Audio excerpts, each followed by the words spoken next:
Please leave your message for...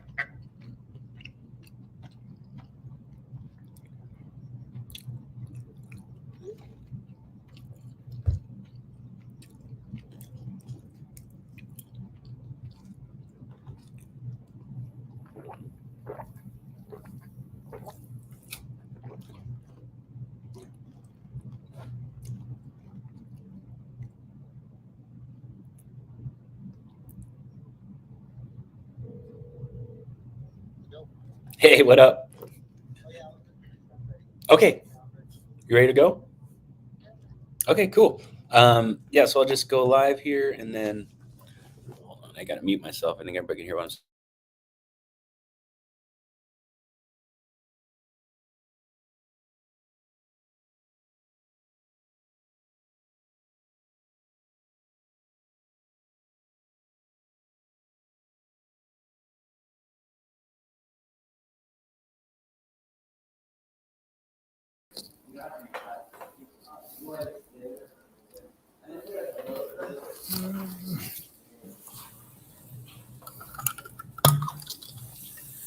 All right, all right.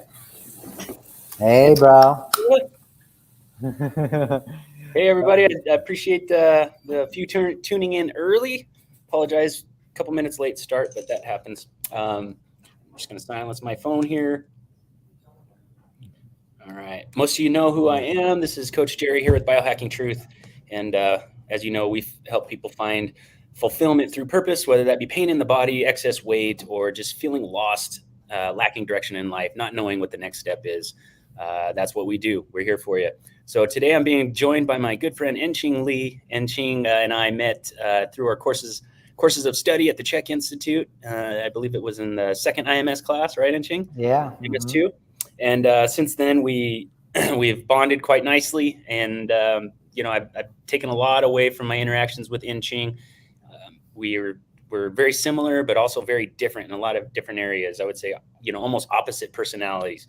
But he always kind of provides the insight that I'm usually missing. And then I usually provide something, not sure what it is, but always give some Enqing something to talk about, if nothing else. No, we always have I think we always have such a beautiful exchange. Like, I think, the way our personality and just the way we see things, it really inspires each other. It just, when we talk, just new things will come out of there. So, just new great ideas. And I think there's a lot of synergy between us, I agree. So I think, so cool. Yeah. So, the only difference I see here is there's a live thingy on the top left corner, but otherwise, it just feels like a normal call, So, yeah. So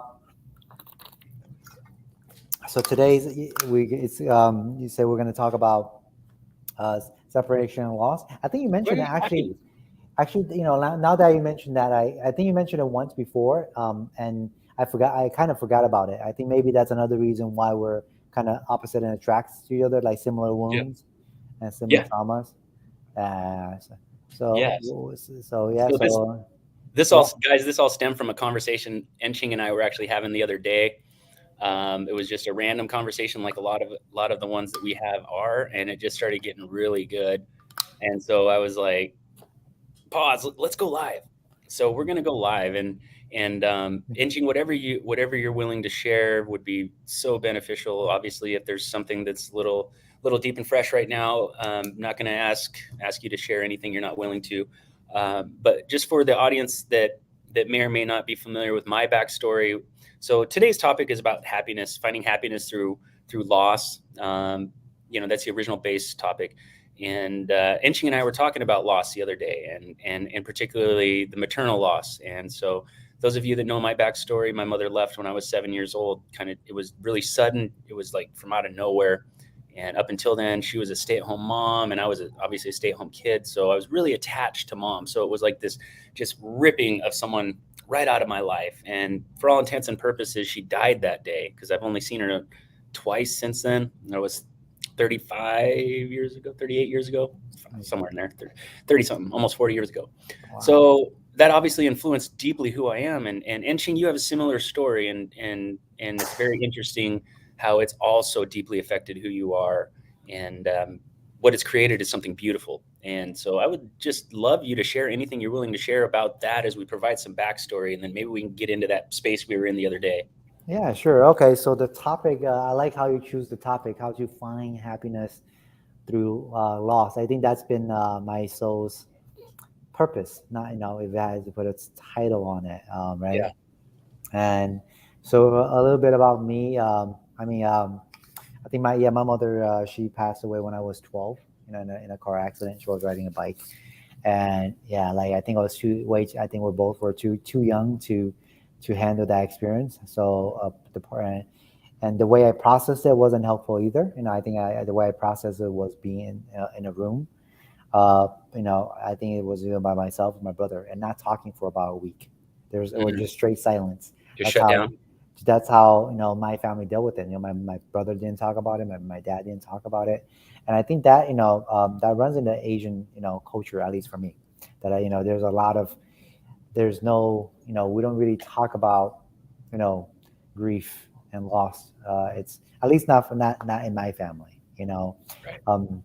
So I just so with the conversation stems that I went on this mushroom trip, on a hiking trip Saturday, and my second time doing it, going on a hike is great. And what really came to me, the message was that so I've been in process knowing that I need to grieve, and knowing that I have a lot of grief. I never grieved for my mother, where I have now, layer by layer. And what came to me is that and I'm also on the path of looking for my soulmate. Like a part of me wants to find someone that resonates with who I am, to share this beautiful life together. And I've had trouble. I had a hard time connecting with just not just women, just people in general, like at a deeper level. I think that's been getting better. But I think a deep part of that was preventing is because there's a big part of me that holds this darkness of grief, right? It's just dark. And as I was hiking, what came to me is really that so in order to find a soulmate, I need to learn how to love, right?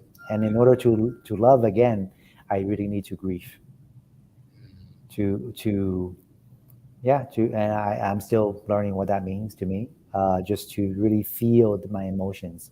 I've also, along with grief, I've suppressed, anger, and since I suppress grief and anger, I suppress my shame, right? So just my emotional capacity is probably like 20 to 30% if someone is at 100%. Right? So and that's where it's at, because I shut it down, because that was really, because that if I had to experience, grief and at such a young age, I think I wouldn't have survived. I think it would have been very, traumatic for kids to experience that much grief, that loss of self, essentially. Yeah, absolutely. Mother. Yeah. So that's what I got, like the grief and love to me, it's the same, it's the opposite of the same coin, right? Yeah. And then what came to me also is that my, one perspective, which seems really strange, was that my 12-year-old was having a lot of fun grieving. And it was the strangest thing. And I laughed when and because my 12-year-old, maybe my 12-year-old is having so much fun holding on to the grief, he doesn't want to let go. Yeah. He said, here, and I tried it. Unpack that. Beautiful. Yeah, this is beautiful. Unpack that. What is the 12-year-old experiencing that it wasn't experiencing before, when it tended to detach from situations? What's different for that Enqing right now? Exactly. So my 12-year-old just been holding on to, because for the longest time, I thought my 12-year-old was afraid of it, but I think that's one layer of it. It's but I think a deeper layer is that my 12-year-old actually knows the truth, and the truth is that I needed to experience the grief in order to learn how to love again. Yeah. Yeah. And that was that was and that really come together for me to find my happiness right now. Well, I think I'm already on a journey of happiness, regardless of whether I find my soulmate or not. But I do have this desire to find someone to share a life with, and that really gave me the key and opened the door, and I can really first time in my life to see the light of ah, that's a step toward resonating with my soulmate, and it's pretty cool. It's pretty Yeah. cool to just to be able to feel feelings, and now and just the past month or two I just been feeling different feelings in my liver, which is where we store anger, and feelings Yeah. in my heart. I've Yeah. always actually felt feelings in my heart, ever since 5-6 years ago when I was meditating, but now they're more pronounced, and I don't Yeah. know what it is. And emotions sometimes are not meant to be understood; it's just meant to be emoted and felt and Yeah. processed. Yep. So that's where I'm at right now with that. That's And beautiful. Something came up for me there, maybe a bit of a realization, because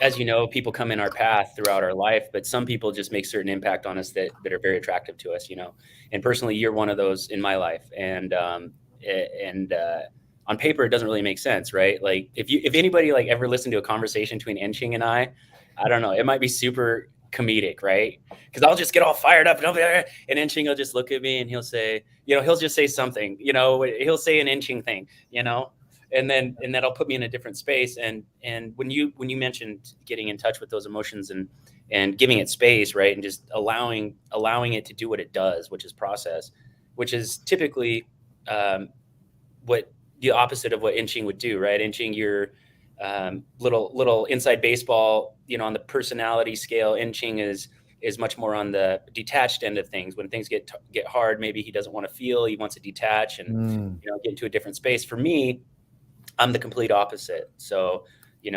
specifically in the Enneagram personality types, which is my favorite anyway, Enqing is a 9, I'm an 8. And what that means is we're just completely different strategies for life.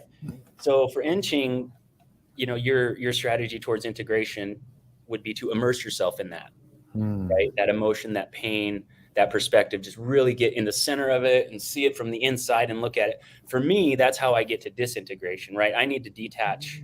I need to detach emotionally. I need to get more into my 9, right? Detach a little bit and see it for what it is objectively, right? As opposed to what I'm feeling about it at the moment. So I tend to over express my intuition about the situation, right? So I get Interesting. angry about something because my intuition tells me it's wrong or it's a violation or it's a threat. And so I'm really thinking that that's a big part of, why you and I have this Interesting. Yeah, I mean, I have. Yeah, dynamic. I haven't studied much of 8, but I mean, if that's what you're saying, that makes a lot of sense of why our opposite is attracting. Yeah. And what's interesting is that I had no the suppressor is so subconscious, meaning throughout my life, I suppressed my anger, my grief, and I don't even know it. Like there Right. wasn't even a conscious awareness of it. But what I didn't know is that I felt lonely. Yeah. Right. Yeah. I remember. I felt the emptiness. And I think that's the signal. Like Yeah. so linking that to happiness, whatever happiness means to you, I'm sure, it's positive for most people. I think, taking that signal from inside of us, like something's off, if there's, any sort of depression. Not saying depression is bad. It's meant there. Yeah. It's necessary. It's It's meant to necessary. be experienced, to be felt. Anybody who goes through life without a depression is lying. Then they're just that depressed. That's suppressed. Yeah. Yeah. It's just a form of Maybe they're not disintegration. lying. Yeah, they may not be lying. They might just not know Yeah. it. It's just a form of disintegration. That's Because all I it is. actually had a Zen a friend that practiced Zen meditation for like 20 years or something, and we did ice bath and then together, and then Zen is all about detachment. It's all Yeah. detachment. Yeah. And then he said a comment that really, what, which was very interesting, is that he said, "Entry, you know what? I feel like I can feel something deeply. Can or can't? Can't. Can't. I Okay. can't Yeah. feel He's something a 9. deeply." Yeah. And that's what I felt. I don't feel like I can feel things deeply, like Yeah. So, so what were you gonna say? Sorry, I didn't. Oh, I was just gonna say I'll never forget when we were in that first class, and of course it was a integrated movement science class, which is totally an exercise kinesiology class, right? It's the total left brain portion of the check system, right? You do this for that, you do this for that. But of course, the way our check classes are, it never stays that way. So we're going into everything but, you know, kinesiology, kinetic chain, fascia, nerves, muscle function.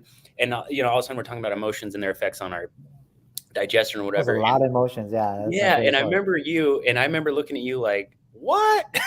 You said, I don't really know what it's like to be angry. I guess, and you were like, you just kind of came up with that realization.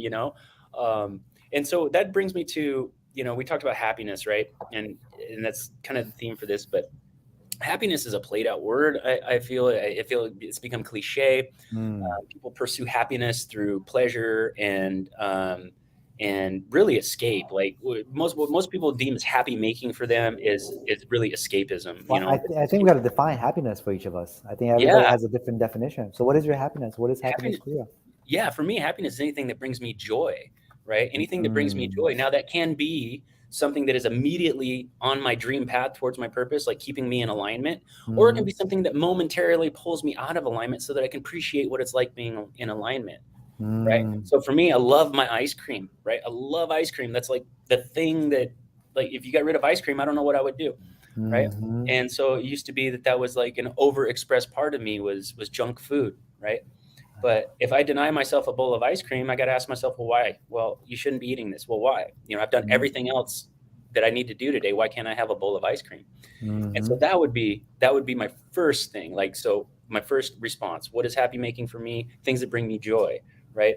But then also what brings me happiness, elation, is understanding that there is a difference between happiness, pleasure, and fulfillment. Because we can be mm, living fully fulfilled in our life, but experience momentary unhappiness, mm. right? Yeah. Just like we can be completely unfulfilled in our path, or we could be on a trajectory to not be fulfilled in life, Mhm, but experience momentary happiness. And I think mm, that, if I were to like summarize where we're at as a whole, as a collective, we're busy chasing joy, pleasure, and happiness through things that give us the momentary illusion of being happy. I think you brought up a great point. I think yeah, I appreciate that you categorize them differently, like with happiness, fulfillment and Yeah. pleasure. Because I think society, we've been programmed to, to by culture, what happiness is. Like happy, whether it's wealth, fame, you know clothes or whatever that's supposed Yeah. to make you happy. But Yeah. I wonder, like, because I believe that everybody's soul knows what true happiness is for them. Meaning, like, I wonder if that, let's say, LV bag is gonna make you happy deep down inside. I Right. I wonder, yeah. So that's a very because happy because I think for everybody, I think to each of their own. We we have to define what happy making is for us because I think Paul shared a quote from the Psycho Cybernetics books, like success is getting what you want, happiness is wanting what you get. Yep. Yeah, Yep. right. So and there's different layers of that. And and for me, for me right now, happiness is what's fun for me, Yeah. what's fun. And then like growing up, I play a lot of games. Yeah. I Yeah. found Yeah. a lot of fun is in games, but now that that's I don't feel that much anymore, Yeah. right? But part of me still wants to play it Yeah. because it actually is trying to feel the funness from the game again when I was younger, but it's not there, but still craving for it. Yeah. Yeah. So we Yeah. get There's an so unfulfilled so part. there's so it's like a trap. It's like at a moment in time in my life, the games I played actually really saved me because it was addiction, and addiction. One of my favorite definitions is an attempt to find safe love. So you're And talking I about found video games, right, Enqing? video games, yeah. So I Yep. play like over 10,000 and a half, more than that, video games of attempting to find safe love because it was easy to get dopamine, Yeah. I can control the game. I can be Yeah. somebody else. It was fun. Like Yeah. and it really saved me from, not experiencing the pain inside of me. And I still play the game right now, actually. But now I look at it differently. But I noticed that part of me is still searching, craving for that fun that it used to bring me, but it actually no longer brings me because I'm a completely different person. I Yeah. trained. Yeah. So it's fulfilling, and I don't need the game right now to feel fulfilled and happy. Like right now, Mhm. what's making me happy is what's fun. And now I know I just did some meditation. What's fun is doing a little bit of art, Yeah. movement, uh, exploring new hiking trails. That just satiates my soul more. And I Yeah. think a lot of us we don't really ever sit down and ask the question like what makes me happy, like, and Yeah. you sometimes you don't need to do that. Sometimes we can just, like, after an activity, after whether you play games, drank a lot, whatever it is that you wanted to do, simply, I invite people to just simply take a moment and say, was that fun? Yeah. Because what happens is that we start to feel ourselves with regrets. Shit, like I spent like for me, I've had times where, man, I spent the whole day playing video game. Fuck. Like I Yeah. would have, Whoops. and I have urge of regrets when I know a part of me did find fun in it, but I suppressed it so much because this guilt of, I should be doing something productive is so strong, versus just allowing myself to play the game, to have Yeah. fun. And boy, I got a real like intuition hit here. Like, so like, tell me if I'm over the target here, but like what I heard was that maybe there was this was a time in your life, this particular event you were talking about, like there was a time in your life where maybe you were really getting serious about whether it be business, right? Getting yourself to be the example of a coach that I know you are, right? But really taking that seriously, because I know you do, just like me. You take it extremely seriously. You walk the walk, you talk the talk, and when you deliver, it's genuine, and that's why you get the results that you do with your clients. But it almost sounds like there was a period in your life where that was overexpressed, and really there was just this innate pull towards monkeying around, right? On the elements wheel, you needed more monkey, right? So you needed more monkey. You had too much bear, right? And that was screwing up your ego, right? And eventually, like, there was just not enough monkeying around. So it was like this day created all this monkeying around for you, which actually probably quenched the dragon, right? Which balanced the bear, right? Wow, And guys, that's I'm sorry if this doesn't make sense, but this, I think that's right on.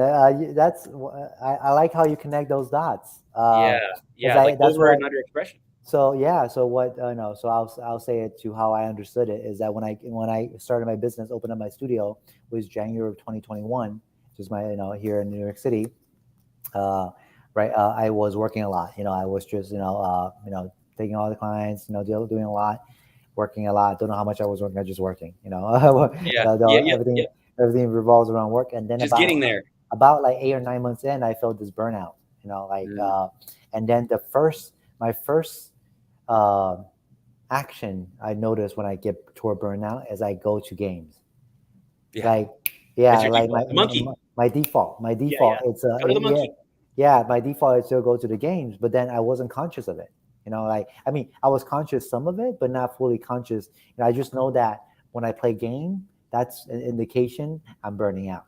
But now that but at that time, I didn't. When I finished playing the game, I would have this guilt inside because I part of me enjoyed it, but my guilt was suppressing that joy because I had another voice in my mind saying, "Oh, you got to do more. You got to Yeah, do more. You got to do all this." But now, when I play the game, I try really hard to give myself the permission to just play the yeah. game. And It's what okay. value have you gotten out of just allowing that to happen? Just allowing the monkey to go play. Or I Like, just noticed how hard it what value to add it? What's that? is. How difficult, how programmed my mind is. Because growing up as in Asian culture, like, you have this subconscious, expectation from my parents. My parents is just, even though they don't say it, like everybody's around you is always comparing and competing, Yeah, and it's like it's the pressure is high. Like that's why there's so many, like, I think Asian, like like high schoolers that commit suicide because they can't take the pressure Right. of, like pleasing the parents, because as a kid we attach to our parents' expectation because that's our love, right? And then we haven't found our own individual sense of self. Yeah. But what's now that I get to play it, like I'm still in the process of doing it, but now as I get to become aware of that and be able to enjoy the game, I can actually I just bought a Pokemon game for the first time. I haven't played a Pokemon game since like back in 2002, like my first. So I just bought it because I was like, fuck it, like, I mean, I wanted to play, Yeah. and I bought it, so I'm gonna play. It came in yesterday, so I'm gonna play it and I'm gonna enjoy it for a little bit. But the key for me, I noticed, is that I do get to a point where what is too much, right? I think 2 to 3 hours of gaming is plenty, is enough. Yeah. Like Yeah. a good break where I get like a good of maybe a week, maybe every 3 to 4 days. That's plenty. If I give myself like 5 or 6 hour, or like 2 days straight, that's just way too much. Yeah. So it's constantly learning what is enough to satiate the need to play. Yeah. That like dulls the teeth of the tiger, right? Yeah, but I think, yeah, what I see in my clients and myself is that that's such a hard thing to do, because once I'm in that game, that dopamine keep coming in, Yeah. and it's so difficult to stop it. And then until it crashes. Until it crashes, and then at the end, when I go to sleep, I just feel unfulfilled and Yeah. unsatisfied because I did too much. Whereas, and that's something I'm still sometimes struggling. But the way I do it is, I know the way I do it is I just give myself the last 2 to 3 sometimes the last 2 hours a day, play the game. And because I know I'm sleeping at 10:30, that's like, and then about an hour, that's my bedtime routine. So at Yeah. 9:30 latest, I never, very few, but I typically never go past 9:30. I always stop. That's a hard stop. Tracking your schedule, guys. That's boom. That's right my there. value. That's Controlling your never. time. That's, You control your time. You control your behavior. That's So- period. Yeah, so it's value, right? It's just can for me, it's constantly asking, like, and that wasn't even asking, it was just feeling this, like, like finding balance, learning that what I find joyful and fun can also makes me feel uh guilty and distant and lonely Yeah. by having too much. By having too much of something. So Overexpressing. yeah, overexpressing. So having too much. So not too much, not too little. It's the golden rule, guys. Yeah. It's like, it's like, what I'm hearing, what's coming up for me big time, and I'm relating to this to some of my nines that I work with. And if any of you guys are watching, like tune in, like don't scroll on by. If any of you guys that are working with me, if you're a 9, what Enqing is describing is how he is like intuitively going towards integration, whether he knows what he's doing or not. And guys, integration just means like your best self. So if you get stressed out, or if you get, angry, or maybe there's a bad period in your life where things are just stacking up in a undesired way, that pushes us towards away from our ideal self, which is disintegration, right? And that comes through over and under expressing aspects of ourselves. And for some people, particularly 9s, they have a difficult time just immersing themselves in their feelings, their thoughts, emotions, right? They have a tendency to almost detach. And so, like what I heard with Enqing there was like being in touch with that feeling of overdoing the gaming, right? Created this really poor vibration inside of him, right? This feeling that he didn't like, right? And so listening to your soul like you always do, and doing what's right for you like you always do, you just, okay, I gotta limit that, right? I gotta limit that. So it's really important that we listen to our soul, and on top of that, have a good understanding of what the soul's messages say, right? What our intuition is saying.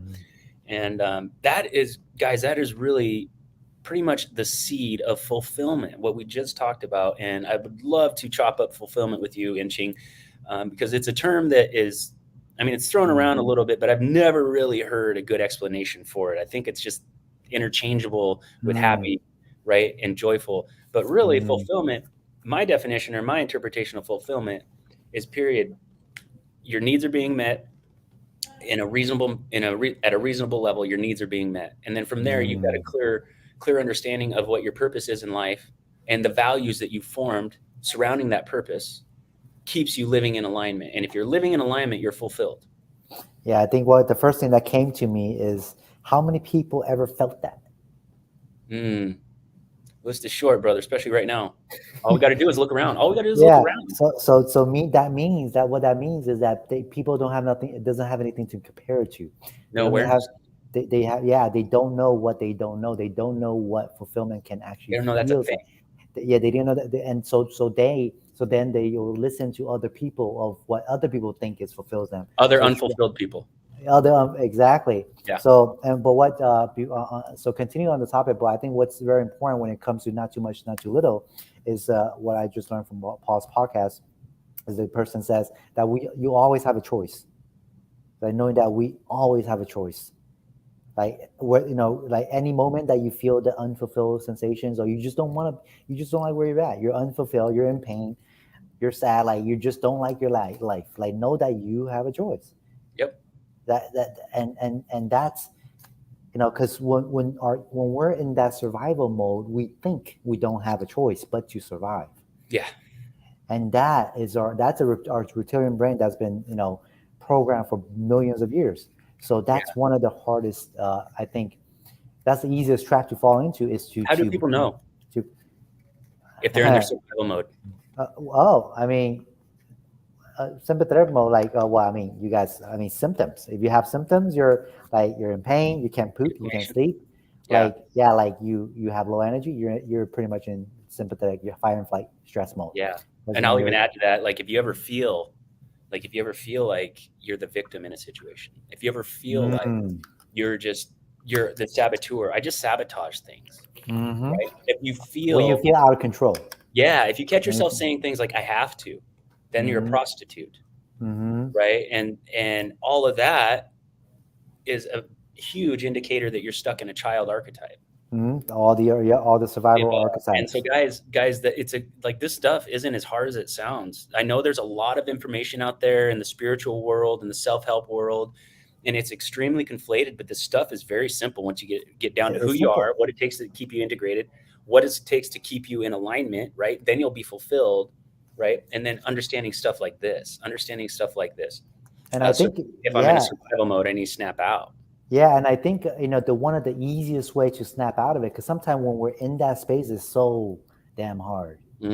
Like it is hard. Like I will watch myself saboteur, and it's so hard. And so not my fault. So just so you know, right? So the tip I give to my client is that when you in that survival mode, that you wanna eat that ice cream, you're gonna sabotage yourself. Do it and enjoy it. Be aware and enjoy it. Enjoy the whole process. You're on a weight loss journey. You have low back pain. Enjoy it. Enjoy the ice cream. And then I tell my client, and enjoy the consequences. Yep. Just enjoy. And then that's the first step toward awareness, to getting out of that, child archetype, feeling like you're the victim. Is that if you don't think that, if you're don't think you have a choice and you feel like you're stuck, like feel that, allow yourself to feel how shitty that feels. Suffer. You need to suffer. I needed to know what it feels like to be so alone in the world. So I don't want to feel that again. Nothing, I won't feel it again. It will. It always comes back. But every time it comes back, it's just a message for me to say that, something's off, so then I get to off alignment, with my soul. So then I say, what choice do I have? So what I'm saying essentially, when you feel stuck and you're in pain, so much pain, and then you're just craving, whatever you decide to do, just stand back and be aware of it, watch it, feel it, and then once that cycle eventually finishes, because everything goes at ends. Whether you're in pain, the pain will end unless you're like really late stage. Then that sucks, man. Then use that pain to fulfill. The best clients are the clients that is in pain. Yeah. for the best Yes. clients. Highly motivated. Yeah, I've had Highly clients motivated. highly motivated. I've gone through 7 surgeries. Yeah. Low back surgery, knee surgery, hip surgery. No hip surgery yet. Thank God. For me, good job, right? So she came to me. A quick story, right? With after her doctor recommended double hip replacement surgery, after like she'd gone through like 6 different surgeries to get her hip pain went away, and the hip pain never went away. And so she came to me, and then her dream was to play soccer sports with her 10-year-old son without pain, without worrying about her body giving out. Yeah. And I can tell her soul wanted that. So she came to me. Within about a month, her chronic hip pain went away, gone. Yeah. And so we didn't do anything special. We just, Right. how to taught her how to breathe, how to. You didn't look over anything either important. You didn't look important over anything that was important. And one thing that I would love for everyone to get a good grasp on this is that we're in a situation now where whenever people are experiencing distress, the tendency is to recommend or seek specialists. And I have nothing against specialists. Specialists are always a part of your dream team. I always recommend my clients see certain specialists, to help them through certain situations. However, the specialist model overlooks everything but the one thing you came in there for. So in this instance, a hip situation. And, I think it's Paul that he uses the phrase all the time. I don't know if it's his phrase, but he says, an expert or a specialist is somebody who spends all their time and energy to learn more and more about something until they know nothing about everything. Yep. Because I mean, that client, she's gone 6, 7 surgeries. She's gone to all the specialists. And the way she told me is that the surgeon came into the room. The surgeon didn't even look into her face and look at the X-ray. It says you need hip surgery and walked out. Yeah. And how much time did you spend on her actual hip, percentage-wise? I didn't spend anything. So 0%, 0 out of 100. I just know that her hip is in pain, but what I also know is that she's not breathing well. So the order of priority in that situation is what? Exactly. You got to start with the check totem pole, right? What's going here? Yeah. What's going on in here, right? And then eventually we'll get to the hip. But guys, the model we follow when we assess our clients, the hip is a slave joint, which is on the bottom of the priority list, even if you come in with hip pain. Well, also her option with specialists is a hip surgery. That's the only option. That's the only option. Was that the problem? So another thing I've been hearing, what's I think that's coming to is letting people hear, especially if you're in chronic pain, that you have options. You have options. Reach out to a check practitioner. Us. Just get us there. It costs nothing for you to hear that you have working options other than surgery. Yes. Or yes. And they're so used to a convergent, and what that doctor did. I'm assuming it was a doctor that said maybe it was a X-ray tech. Okay. So It's a surgeon. Yeah. So the surgeon, first thing the surgeon did, what that surgeon did was come to a convergent solution, which means every single time that he deals with someone, they converge on the same conclusion. So he's always converging. When he sees this, that means surgery, right? What people like Enqing and I do is we use divergent solutions, which means we look at all the different possible things that could be causing your hip pain, including a total summation of pain and stress in the body. In other words, if that hip pain is a 4 out of 10 in pain, but it sounds like it's a 10 out of 10 because your body is completely maxed out on its pain tolerance, right? But if we can remove, and generally when that's the case, there's something that's in there that is really a 10 out of 10 pain that they're not addressing, that they've detached from, that they haven't come face to face with. And what we do is we find that and we pull it out and we help you come to terms with it, form a relationship with it, and integrate it into yourself so that it is now a strong suit of yours. That's a divergent solution. And I'm not here to say that convergence isn't appropriate sometimes or that a specialist isn't appropriate sometimes. That's not at all what I'm saying. Just give them options. Give them options. That's right. You have options. That's all we're saying. You have options that 9 out of 10 times you don't need surgery. That's they've done studies on this, with placebo effects, and like from a surgeon, 9 out of 10 times you don't need surgeries, and I've seen it many times over. It's sad and unfortunate, but you have options. Just reach, just here, and also, we talk about the concept. Yeah, it's when it's hard because when you're in survival state and you're in pain, like it is tough to be open minded. Like you just want someone to take you out of pain, Yeah. regardless what it is. And that brings up another really important point when it comes to anybody's transformation, right? Or snapping out of this undesired life situation and tying into happiness and joy and fulfillment and the difference between all of them. And one major issue I see with people is that they are seeking happiness and joy without having to be disciplined. And Mm, the huge difference between happiness, joy, pleasure is that it rarely involves a level of discipline, right? I mean, mm, obviously, like if there's a sexual pleasure, right? You're trying to get lucky tonight. It's date night. I got to be disciplined and not say anything stupid. I got to be disciplined and pull the chair. I got to be disciplined and go to where she wants to eat, not where I want to eat, right? But for all intents and purposes, when it comes to being fulfilled versus being happy, you have to add that discipline in, and that is what's missing in a lot of people's plan. And with discipline comes pain, and with pain comes a lesson. So um, I'd like to close with this, Enqing, and I would like to ask you,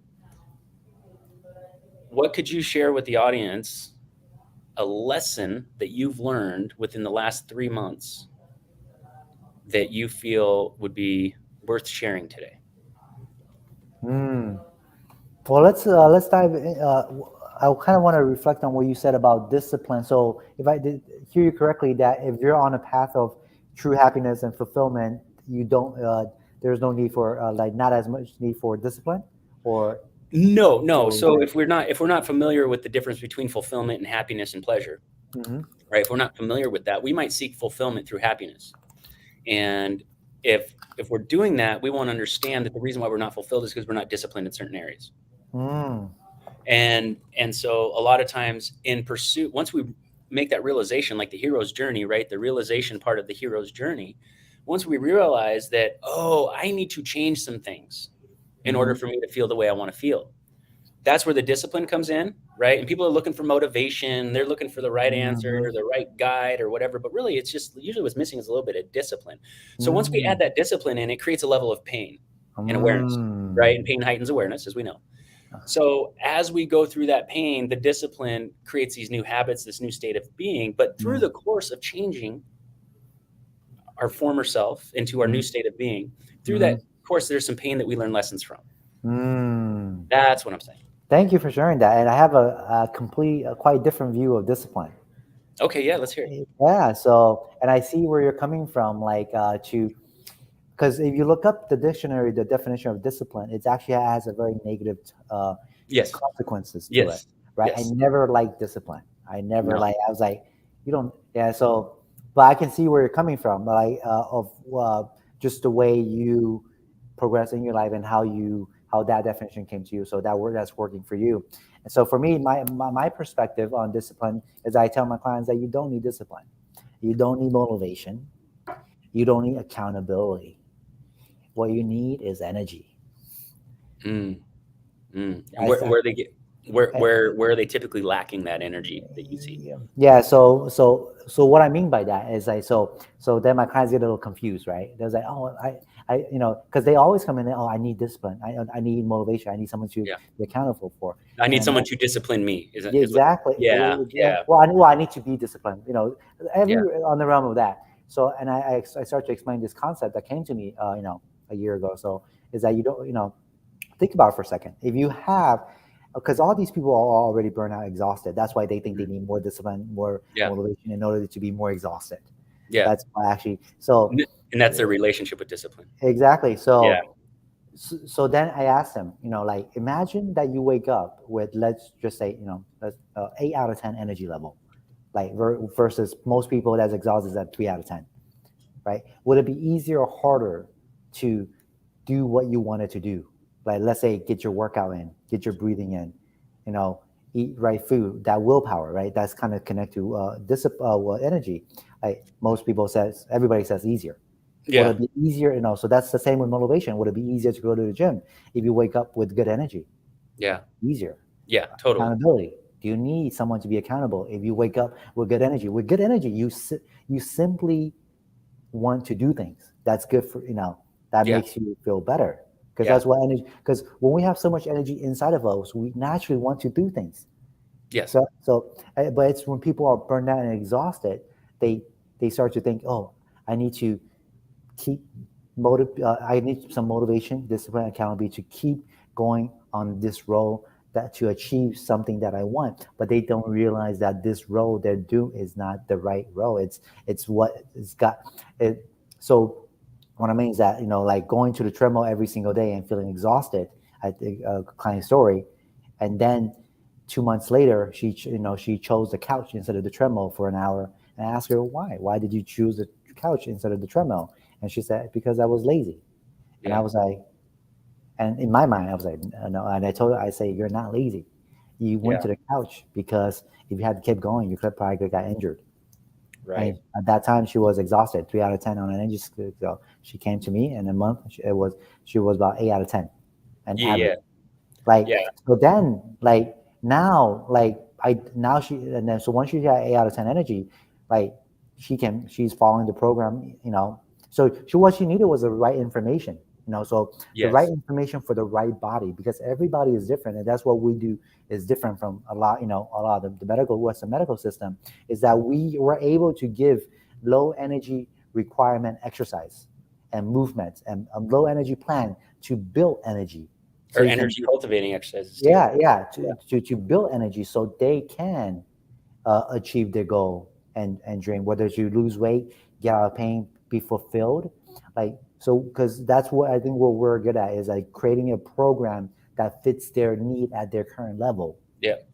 Yep. Because people are just misled and don't understand the how, the what, the how, and the why. Yeah. you know, Yeah. it's- And that, that is the case for 99% of our clientele, right? mm, It's just a lack of knowledge. It's a lack of confidence. It's a lack of faith. I don't know how many times that you've heard this, but I know I've heard it with almost 100% of my clients is like, you give them the plan, the initial plan, and they're like, it's this easy. You're like, yeah, just do it and see what happens, right?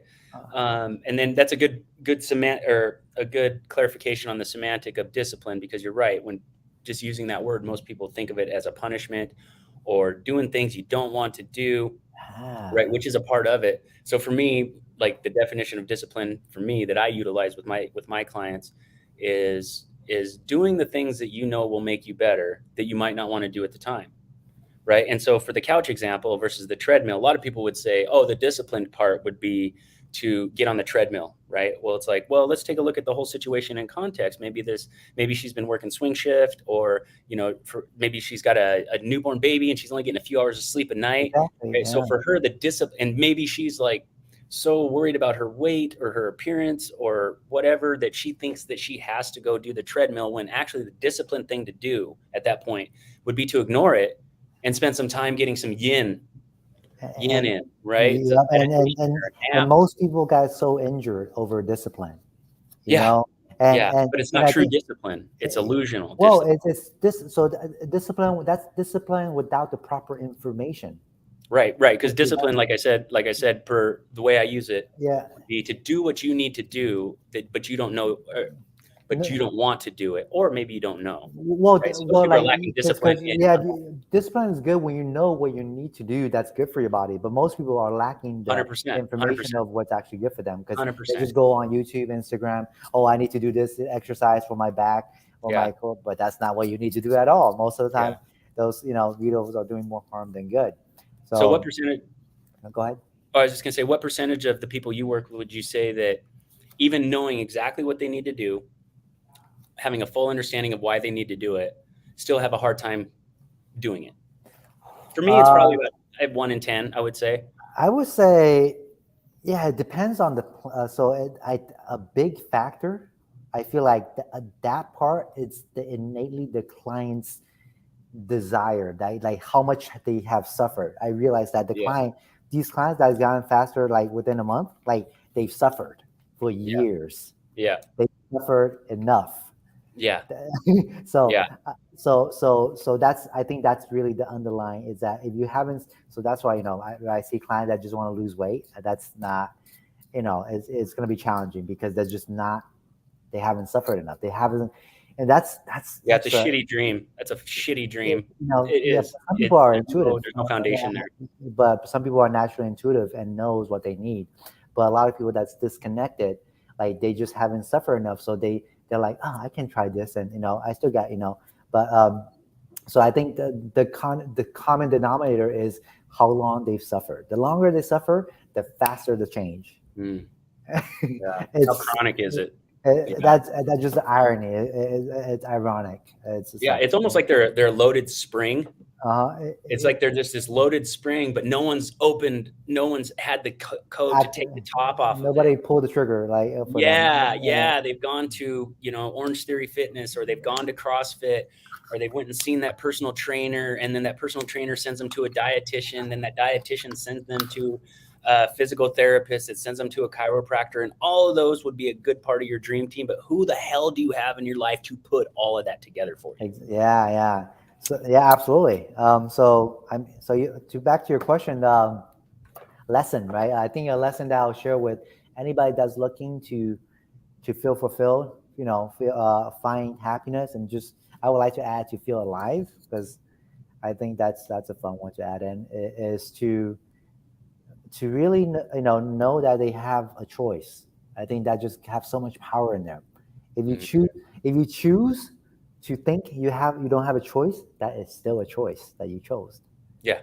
So choose it. And I think that's been a theme for me, and knowing that I have a choice in every situation, and just because I think it's sometimes just one thing. When one thing is done well over and over again, know that every single, like tonight, and at the end of the day, you go home and you're sitting on the couch watching TV. Know that you chose that. Yeah. Instead of feeling guilty and watching TV or eating ice cream and just be in pain, and know that you have so much thing to do, choose that. Choose that. Like once you're chose that you're the cool thing is that when you choose to consciously sit on the couch and waste your life away, suddenly you notice how much power you have. That I can destroy my life. Yeah. So you have the power to destroy your life. You have the power to live a life with fulfillment and happiness. Yeah. Powerful. Thank you for that, man. Hey, my pleasure. So for me, yeah, I would say probably the biggest. I don't know if it's a lesson so much as a realization, and it was one of those things that I had intuitively known, or maybe not intuitively, but in my head I knew, right? But these last few months, I've been so blessed. I've always been blessed with the best clients. Like my clients are amazing. And I've never had a bad one, honestly. But this latest last 6-8 months of enrollments with people have just really delivered people with the most powerful spirit, the most powerful energy. It's powerful. But the one thing that's really, really just concretized within me is the power of the human spirit to find what's right for them. I don't think it's any accident that those are the types of people that we're attracting, right? Whereas before, when I was going for pursuing fat loss and pursuing, you want to get in shape, I mean, that really goes back to, like the pause, like these people are dreaming us up and we're dreaming them up. Yeah. So our dream is coming together and we're dreaming each other up. We're trying to help as many people as possible, and they're trying to heal in a holistic way. Yep, exactly. And go ahead. Yeah, no, and that I do have to, go. I have a sound bath first. Okay. I'm gonna try, but yeah, that's been amazing. Bro. But I just wanted to finish that up and just be like, and just say that to go from really, really wanting to just like deliver, right? And I always want to deliver, but just being like, did you get it? I mean, does that make sense? Right? To just kind of backing off, letting what soak in. And these people are finding their own answers. They're finding their own solution with the most minimal guidance. And it's just been powerful, really powerful. I would say there's five of my clients that I would say, you're ready to go coach people if you want. That's awesome. Yeah. Hey, that's your gift, brother. That's your gift of experience. Yeah. Totally. I love that. All right, Enqing, well, I appreciate you taking the time on a Sunday to join me, brother. And where can people find you if they want to follow you and get more of this? Yeah, so people can find me on Instagram, Wellness with Lee. Wellness with Lee. Lee is Li. Or wellnesswithinstudio.com. That's my website, and I have a studio in New York City. So if you guys come, I also do virtual work with mental emotional. That's open nutritional lifestyle. Yeah, so Awesome. that's where you find me. Guys, if you're looking for someone that's a little bit different than me, maybe Enqing style more appeals to you, give him a call. I've known this guy personally for years. We even roomed together for a week at one of our classes. He is the real deal. He is definitely legit. There's nothing that's disingenuous about this man, and that's why I love you, bro. Hey, me too. And you guys all know how to get a hold of me. If you ever need anything, I'm here for you. If you lacking the answers, the key to that lock of fulfillment in your life, look me up, whether it be pain in the body, excess weight, a lack of physical conditioning for the life you live, or just lacking purpose, like not knowing what the next step is. Got your back. All right. You can find me on my website, biohackingtruth.com. You can follow me on Instagram, coach_Jerry44. And obviously you got me on Facebook or you wouldn't be here. And email me direct, Jerry@biohackingtruth.com. But other than that, we'll let you guys go. I appreciate you for tuning in. And Enqing, thank you, sir. Much love, brother. Hey, this is really beautiful. Yeah, we got to talk like this. We can just hop on and chat. This is great. Yeah, we'll do this more. All right, brother. All right, take care. Peace.